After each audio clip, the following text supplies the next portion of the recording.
Welcome to the Big Guy Podcast here on ACAST. We invite you to become members of ACAST Plus. Thank you.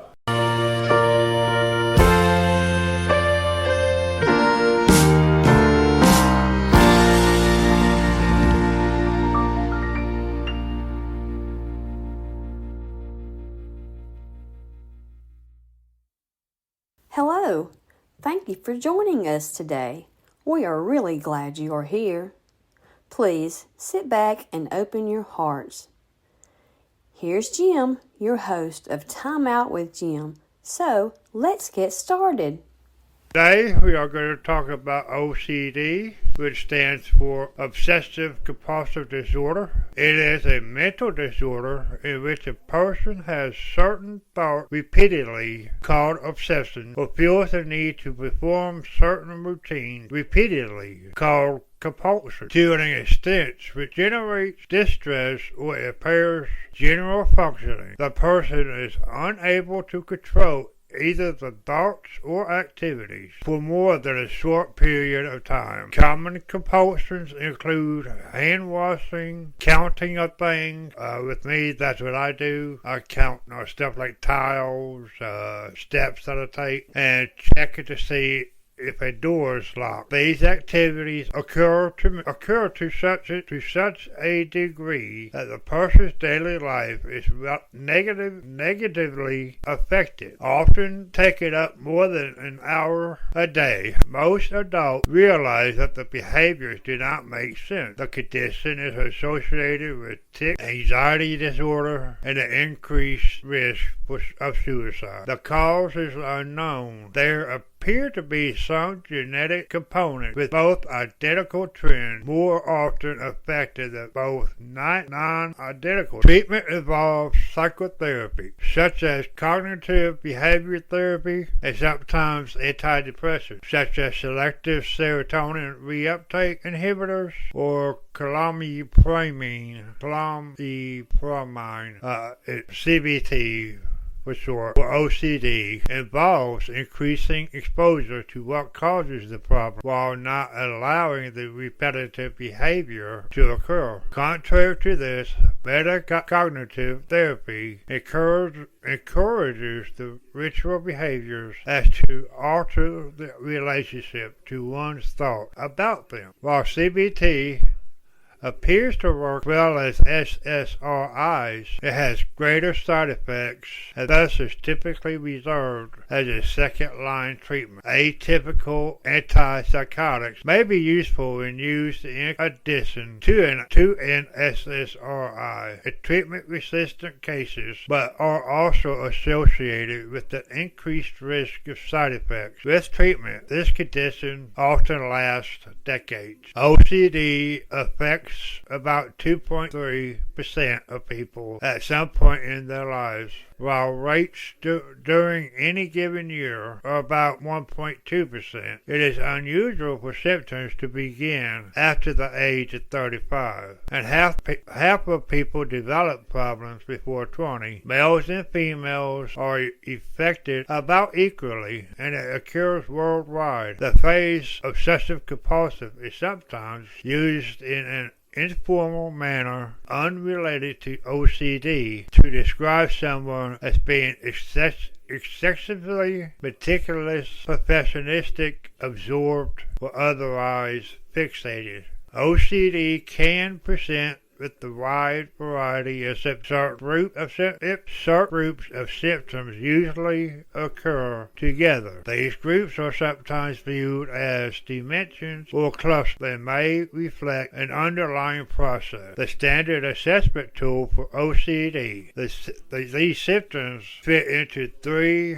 to 5 groupings. The forbidden thoughts factor, correlated highly with intrusive and distressing thoughts of violence, religious, or sexual nature. The cleaning factor, correlated highly with obsessions about contaminations and compulsions related to cleaning. Now, I do that sometimes. I get in this mood that I just want to clean anything and everything in the house. I call it my cleaning mood, and no one can tell me stop until I think everything looks good. The hoarding factor only involved hoarding-related obsession and compulsion, and was identified as being distinct from other symptom groupings. Obsessions are thoughts that recur and persist despite efforts to ignore or confront them. People with OCD frequently perform tasks or compulsion to seek relief from obsession-related anxiety within and among individuals. The initial obsession or intrusive thought vary in their clarity and vividness. A relatively vague obsession could involve a general sense of disarray or tension, accompanied by a belief that life cannot proceed as normal, while the imbalanced image of someone close to them dying. A relatively vague obsession could involve a general disarray or tension, accompanied by a belief that life cannot proceed as normal, while the imbalance remains. A more intense obsession could be a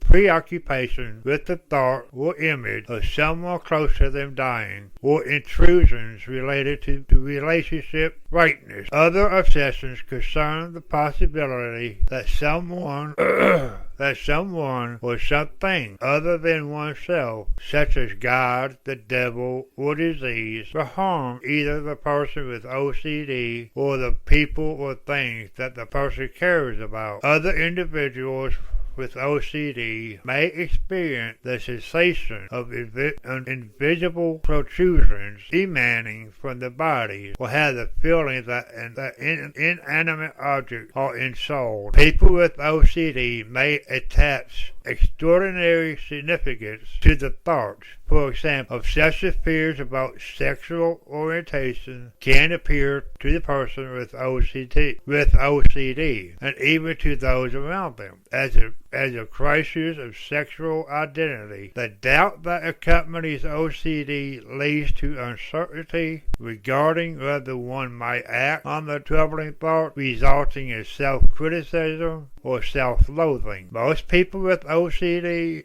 understand that their notions do not correspond with reality. However, they feel that they must act as though the notions are correct. For example, an individual who engages in compulsive hoarding might be inclined in organic matter as if it had the sentience or rights of living organisms, while accepting that such behavior is irrational on a more intellectual level. There is a debate as to whether or not hoarding should be considered with other OCD symptoms. OCD sometimes manifests without overt compulsion, referred to as primarily obsessive OCD without overt compulsion. By one estimate, characterized as many as 50 to 60% of OCD case compulsion. Skin picking disorder. Some people with OCD perform compulsive rituals because they inexplicably feel they have, while others act impulsively so as to mitigate the anxiety that stems from particular obsessive thought. A person might feel that these actions somehow either will prevent a dreaded event from occurring or will push the event from the thought. In any case, the individual's reasoning is so idiosyncratic or distorted that it results in significant distress for the individual. Biting and other body-focused repetitive behavior disorders are all on the obsessive-compulsive spectrum. Some individuals with OCD are aware that their behaviors are not rational, but feel compelled to follow through with them to fend off feelings of panic and dread. Some common compulsions include hand washing, cleaning, checking things, repeating actions, turning on and off switches, praying, ordering items in a certain way, searching the internet for answers, and requesting reassurance. Yeah, I gotta say, the requesting reassurance, I do that a lot. Compulsions are different from tics, such as touching, tapping, rubbing, or blinking, and stereotype movements such as head banging, body rocking, and self-biting, which usually are not as complex and are not precipitated by obsession. It can sometimes be difficult to tell the difference between compulsions and complex tics. About 10% to 40% of individuals with OCD also have a lifetime tic disorder. People rely on compulsions as an escape from their obsessive thoughts. However, they are aware that the relief is only temporary, that the intrusive thoughts will soon return. Some people use compulsions to avoid situations that may trigger the obsession. Although some people do certain things over and over again, they do not necessarily perform these actions compulsively. For example, bedtime routine, learning a new skill, religious practices are not compulsion. Whether or not behaviors are compulsion or mere habit depends on the context in which the behaviors are performed. For example, arranging and ordering books for 8 hours a day would be expected of one who works in a library, but would seem abnormal in other situations. In other words, habit tends to bring efficiency to one's life, while compulsions tend to disrupt it. In addition to the anxiety and fear that typically accompanies OCD, sufferers may spend hours performing such compulsions every day. In such situations, it can be hard for the person to fulfill their work, family, or social roles. In some cases, people who obsessively wash their hands with antibacterial soap and hot water can make their skin red and raw with dermatitis. People with OCD can use rationalizations to explain the behavior. However, these rationalizations do not apply to the overall behavior, but to each instance individually. For example, a person compulsively checking the front door may argue that the time taken and the stress caused by one more check of the front door is much less than the time and stress associated with being robbed, and thus checking is the better option. In practice, after that check, the person is still not sure and deems it is still better to perform one more check. And this reasoning can continue for as long as necessary. In cognitive behavior therapy, OCD patients are asked to overcome intrusive thoughts by not doing any compulsion. They are taught that rituals keep OCD strong. By not performing these causes the OCD to become weaker. Overvalued ideas. Some people with OCD exhibit what is known as overvalued ideas. In such cases, the person with OCD will truly be uncertain whether the fears that cause them to perform their compulsions are irrational or not. After some discussion, it is possible to convince the individual that their fears may be unfounded. It may be more difficult to do ERP therapy on such people because they may be unwilling to cooperate, at least initially. There are severe cases in which the person has an unshakable belief in the context of OCD that is difficult to differentiate from psychotic disorders. Though it was once believed to be associated with above average intelligence, this does not appear to be necessarily be the case. A 2013 review reported that people with OCD may sometimes have mild but wide-ranging cognitive deficits, significantly regarding spatial memory to a lesser extent with verbal memory, fluency, executive function, and processing speed. While auditory attention was not significantly affected, people with OCD show an impairment in formulating an organizational strategy for coding information, set shifting, and motor and cognitive inhibition. Special subtypes of symptom dimensions in OCD have been associated with specific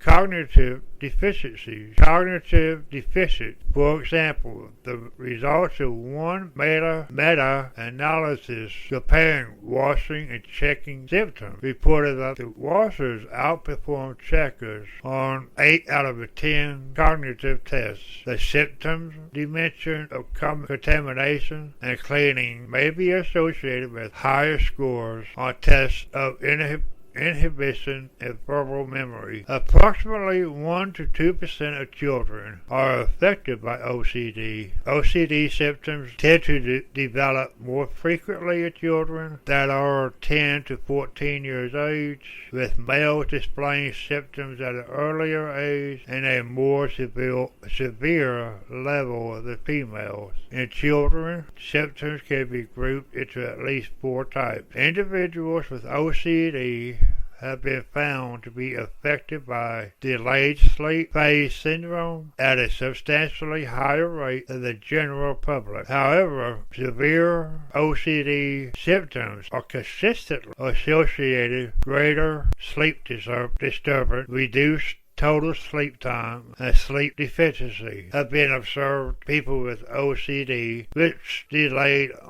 sleep onset and offset, and an increased prevalence of delayed sleep phase disorder. Behaviorally, there is some research demonstrating a link between drug addiction and the disorder as well. For example, there is a higher risk of drug addiction among those with high anxiety, possibly as a way coping with the heightened levels of anxiety, but drug addiction among people with OCD may serve as a type of compulsive behavior and not just as a coping mechanism. Depression is also extremely prevalent among people with OCD. One explanation for the high depression rate among OCD populations explains that people with OCD or any other anxiety disorder may feel depressed because of an out of control type of feeling. OCD frequently co-occurs with both bipolar disorder and major depression. Between 60 to 80% of those with OCD experience a major depressive episode in their lifetime. Comorbidity rates have been reported at between 19 to 90% due to methodological differences. Between 9 and 35% of those with bipolar disorder also have OCD, compared to the 1 to 2% in the general population. Around 50% of those with OCD experience cyclothymic traits or hypomanic episodes. OCD is only associated with anxiety. It is also associated with anxiety disorders. The cause is unknown. Both environmental and genetic factors are believed to play a role. Risk factors include a history of child abuse or other stress-inducing events. Drug-induced OCD. Many different types of medication can create and induce pure OCD in patients that have never had symptoms. A new chapter about OCD in the DSM-5 is now specifically includes drug-induced OCD. Atypical antipsychotics such as olanzapine, Zyprexa have been proven to induce de novo OCD in patients. There appear to be some genetic components with identical trends more often affected than non-identical trends. Individuals with OCD are more likely to have first-degree family members exhibiting the same disorders than do matched controls. In cases where OCD develops during childhood, there is a much stronger familiar link in the disorder that causes in disorder than cases in which OCD develops later in adulthood. In general, genetic factors account for 45 to 65% of the variability in OCD symptoms in children. Diagnosed with the disorder, a study found evidence supporting the possibility of OCD being inherited. And that's going to be it for part one of OCD. Next time we will start off with cognitive models. Remember, materials contained on here are for informational purposes only. The content is not intended to be a substitute for professional advice, diagnosis, or treatment. Always seek the advice of your doctor or other qualified health provider with any question you may have regarding a medical condition. Never disregard professional medical advice or delay in seeking it because it's something you have heard on this podcast. If you think you may have a medical emergency, call your doctor or 911 immediately. Let's get started. Today we're going to be on part 2 of OCD, and we're going to start out with cognitive models. Generally, two categories of models for OCD have been postulated. The first involving deficits in executive function, and the second involving deficits in modulatory control. The first category of executive dysfunction is based on the observed structural and functional abnormalities in the DLPFC, striatum, and thalamus. The second category involving dysfunctional modulatory control primarily relies on observed functional and structural differences in the ACC, MPFC, and OS. One proposed model suggests that dysfunction in the OSC leads to improper evaluation of behaviors and decreased behavior control, while the observed alteration in amygdala activation leads to exaggerated fears. Another model proposes that effective dysregulation links excessive reliance and habit-based action selection with compulsion. This is supported by the observation that those with OCD demonstrate decreased activation of the ventral striatum when anticipating monetary reward, as well as increased functional connectivity between the VS and the OSC. Those with OCD demonstrate reduced performance in Pavlovian fear extinction tasks, hyper-responsiveness, and the amygdala to fearful stimuli, and hyper-responsiveness to the amygdala when exposed to positively balanced stimuli. Stimulation of the nucleus accumbens has also been observed to effectively alleviate both perception and compulsion, supporting the role of effective dysregulation in generating both. A complex relationship between dopamine and OCD has been observed through antipsychotics, which act by antagonizing dopamine receptors may improve some cases of OCD. They frequently exacerbate others. antipsychotics in the low doses used to treat OCD may actually increase the release of dopamine in the prefrontal cortex, through inhibiting autoreceptors. Further complicated things is the efficiency of amphetamines, decreased dopamine transporter activity observed in OCD, and low levels of D2 binding with the striatum. Furthermore, increased dopamine release in the nucleus accumbens after deep brain stimulation correlates with improvement in symptoms, pointing to reduced dopamine release in the striatum playing a role in generating symptoms. Formal diagnosis may be performed by a psychiatrist, clinical social worker, or other licensed mental health professional. To be diagnosed with OCD, a person must have obsessions, compulsions, or both. Such obsessions are recurrent and persistent thoughts, impulses, or images that are experienced as intrusive and that cause marked anxiety or distress. These thoughts, impulses, or images are of a degree or type that lies outside the normal range of worries about conventional problems.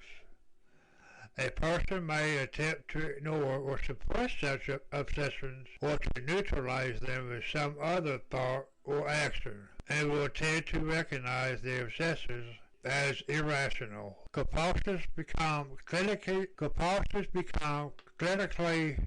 significant when a person feels driven to perform them in response to an obsession or according to rules that must be applied rigidly, and when the person consequently feels or causes significant distress. Therefore, for many people who do not suffer from OCD may perform actions often associated with OCD, as ordering items in a pantry by height. The distinction in clinically significant OCD lies in the fact that the person who suffers with OCD must perform these actions, otherwise they will experience significant psychological distress. These behaviors or mental acts are aimed at preventing or reducing distress or preventing some dreaded event or situation. However, these activities are not logical or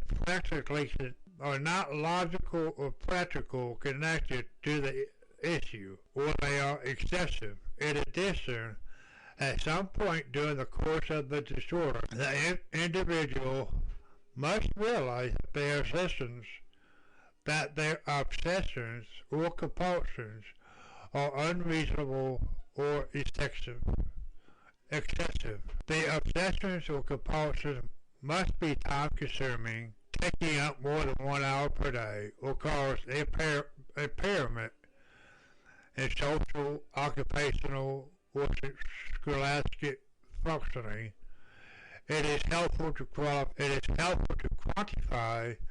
the severity of symptoms and impairment before and during treatment for OCD. In addition to the person's estimate of the time spent each day harboring obsessive-compulsive thoughts or behaviors, concrete tools can be used to gauge the person's condition. This may be done with rating scales such as the Yale-Brown Obsessive-Compulsive Scale, with measurements like these. Psychiatric consultation can be more appropriately determined because it has been standardized. OCD is sometimes placed in a group of disorders called the obsessive-compulsive spectrum. People with OCD are often aware that their behavior is not rational or unhappy about their obsessions, but nevertheless, they feel compelled by them.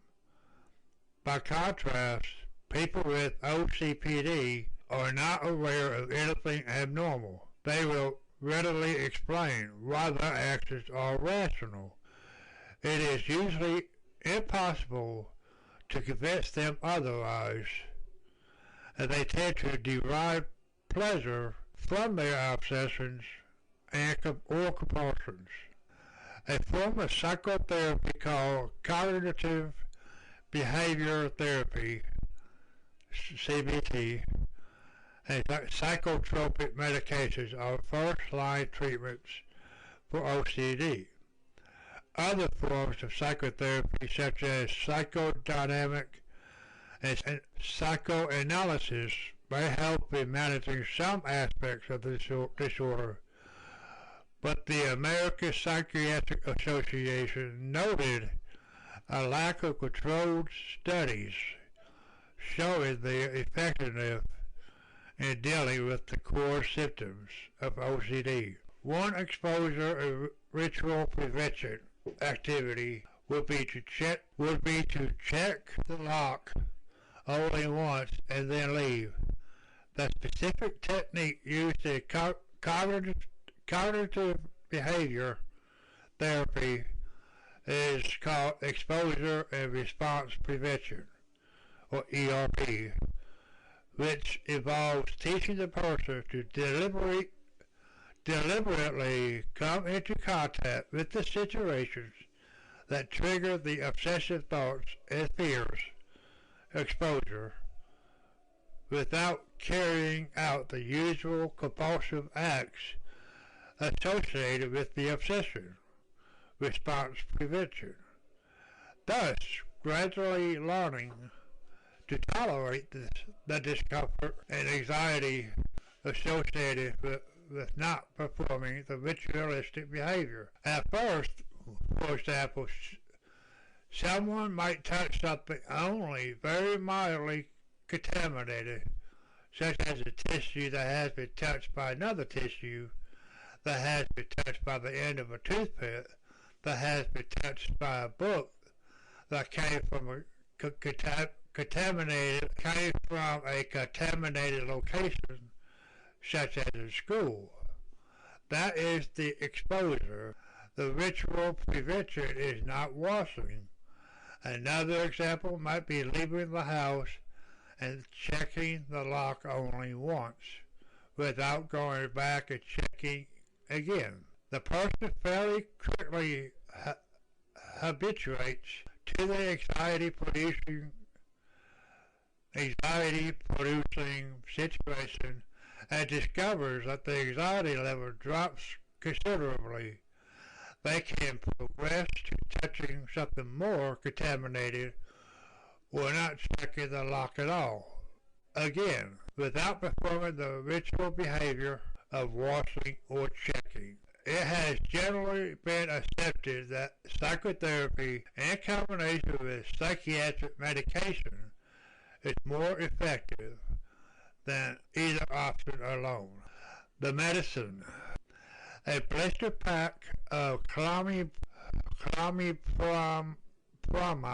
or the brand name anafranil. They give these medicines such hard names to pronounce. I'm sorry, I can't pronounce it really well, but I am trying my best, so I apologize for that. The medications most frequently used are the selective serotonin reuptake inhibitors. Clomipramine, a medication belonging to the class of tricyclic antidepressants, appears to work as well as SSRIs, but has a higher rate of side effects. SSRIs are a second-line treatment of adult obsessive-compulsive disorder with mild functional impairment, and as first-line treatment for those with moderate or severe impairment. In children, SSRIs can be considered as a second-line therapy and those to moderate to severe impairment, with close monitoring for psychiatric adverse effects.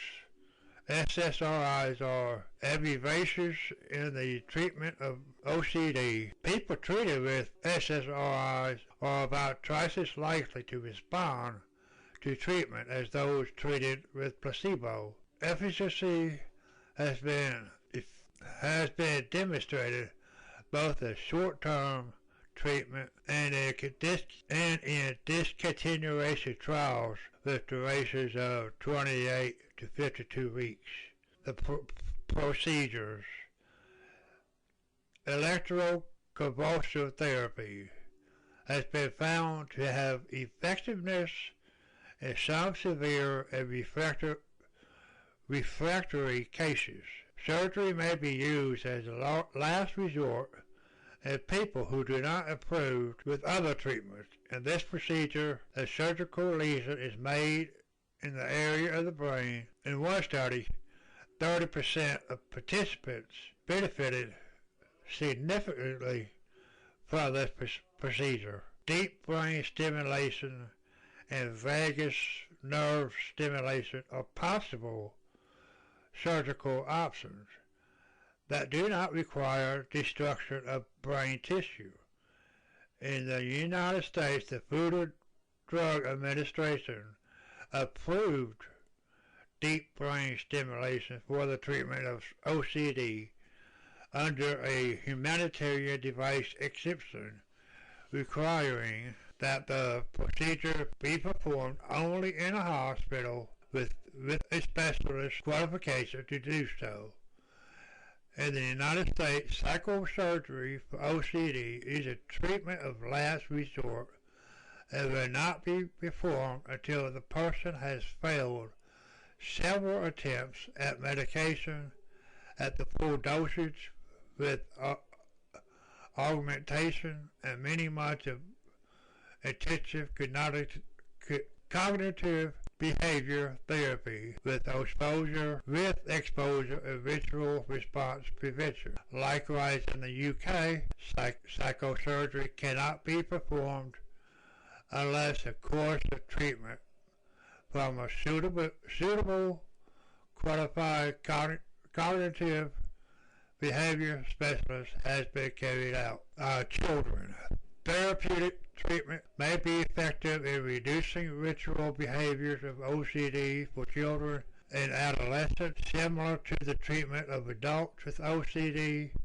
CBT stands as an effective and validated first line of treatment of OCD in children. Family involvement in the form of behavior observations and reports is a key component to the success of such treatments. Parental interventions also provide positive reinforcement for a child who exhibits appropriate behaviors as alternatives to compulsive responses.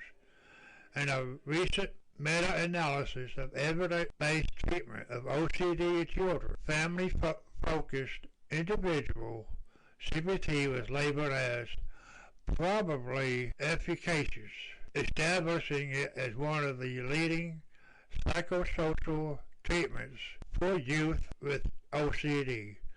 After 1 or 2 years of therapy in which a child learns the nature of his or her obsession and acquires strategies for coping, that child may acquire a larger circle of friends, exhibit less shyness, and become less self-critical.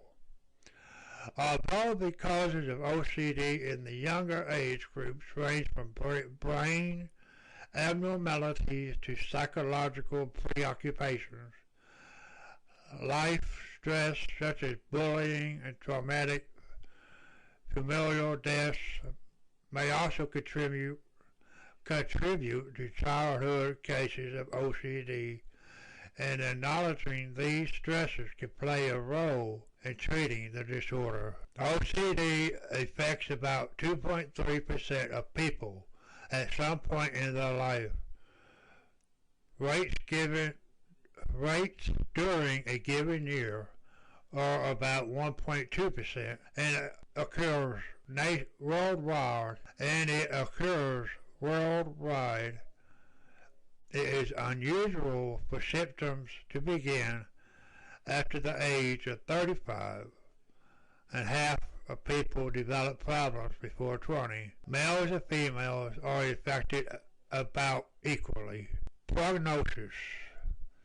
Quality of life is reduced across all domains in OCD. While psychological or pharmacological treatment can lead to a reduction of OCD symptoms and an increase in quality of life, symptoms may persist at moderate levels even following adequate treatment courses, and completely symptom-free periods are uncommon. In pediatric OCD, around 40% still have the disorder in adulthood, and around 40% qualify for remission. And that is it for OCD. That is the second and last part. And always remember, materials contained on here are for informational purposes only. The content is not intended to be a substitute for professional advice, diagnosis, or treatment. Always seek the advice of your doctor or other qualified health provider with any questions you may have regarding a medical condition. Never disregard professional medical advice or delay seeking it because it's something you have heard on this podcast. If you think you may have a medical emergency, call your doctor or 911 immediately. We truly hope that you enjoyed this podcast today. And if it touched your heart in any way, please share it with your family and friends. And please consider donating whatever your heart tells you. If you wish to do so, please go to the following link: anchor.fm/timeoutwithjim. And again, it's ANCHOR.fm/TIMEOUTWITHJIM. This will help us keep this podcast going. Thank you for listening, and until next time, keep your heart flowing, and God bless to all. Thank you for taking your time out to give us a listen. And remember, become a member of ACAST Plus. God bless.